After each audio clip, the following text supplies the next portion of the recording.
గిరిజన సంక్షేమ హాస్టళ్లకు నూతన భవనాలు నిర్మించాలని ఏలూరు జిల్లా బుట్టాయిగూడెం మండలం కోట రామచంద్రాపురం ఐటీడీఏ వద్ద పీడీఎస్యు ఆధ్వర్యంలో ధర్నా నిర్వహించారు. ఈ సందర్భంగా పీడీఎస్యు జిల్లా ఉపాధ్యక్షులు బి వినోద్ మాట్లాడుతూ బుట్టాయిగూడెం మండల కేంద్రంలో ఉన్న గిరిజన బాలికల కళాశాల వసతి గృహాల్లో సరైన సదుపాయాలు లేవని, వసతి గదులు మరుగుదొడ్లు సరిపోక తీవ్ర ఇబ్బందులు పడుతున్నారని అన్నారు. పాత భవనాలు శిథిలావస్థలో ఉండటం వల్ల విద్యార్థులు భయభ్రాంతులకు గురవుతున్నారని, వెంటనే కొత్త భవనాలు నిర్మించి మౌలిక సదుపాయాలు కల్పించాలని కోరారు. పెరిగిన ధరలకు అనుగుణంగా మెస్, కాస్మోటిక్ ఛార్జీలను పెంచాలని, పెండింగ్ బిల్లులను వెంటనే విడుదల చేయాలని కోరారు. అనంతరం డిడి శ్రీనివాస్ నాయుడుకు వినతి పత్రం అందజేశారు. ఈ కార్యక్రమంలో విద్యార్థులు పాల్గొన్నారు. ధర్నా చేస్తూ ఉన్నాం. ప్రధానంగా ఏజెన్సీలో ఉన్నటువంటి గిరిజన సంక్షేమ హాస్టల్స్లో చాలా అధ్వానంగా తయారై ఉన్నాయి.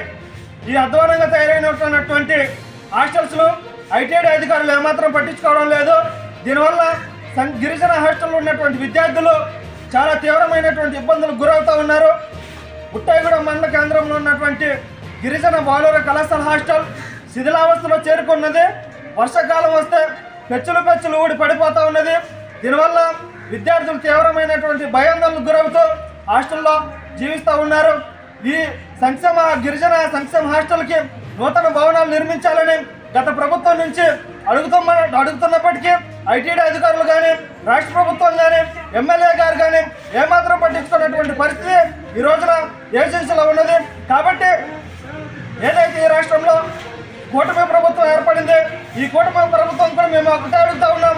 బుట్టాయిగూడెం మండల కేంద్రంలో ఉన్నటువంటి బాలుర కళాశాల హాస్టళ్లకు మెరుగైనటువంటి మౌలిక సదుపాయాలతో కూడిన నూతన భవనాలు నిర్మించాలని, అదేవిధంగా బుట్టాయిగూడెంలో ఉన్న గిరిజన బాలికల కళాశాల హాస్టల్ కూడా విద్యార్థులకు ఏమాత్రం సరిపోవడం లేదు. దీనివల్ల విద్యార్థులు తీవ్రమైనటువంటి ఇబ్బందులకు గురవుతూ ఉన్నారు. విద్యార్థులకి పడుకోవడానికి సరిపడ గదులు లేక, కాలకృత్యాలు తీసుకోవడానికి సరిపడ మరుగుదొడ్లు లేక తీవ్రమైనటువంటి ఇబ్బందులకు గురవుతూ ఉన్నారు. కాబట్టి విద్యార్థులకు సరిపడా గదులు ఏర్పాటు చేయాలని, మరుగుదొడ్లు కూడా అదనపు భవనాలు మరుగుదొడ్లు నిర్మించాలని పీడీఎస్ విద్యార్థి సంఘం మేము డిమాండ్ చేస్తూ ఉన్నాం.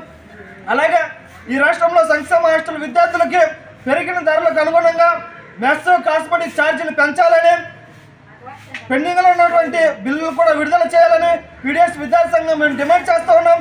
ఈ రాష్ట్రంలో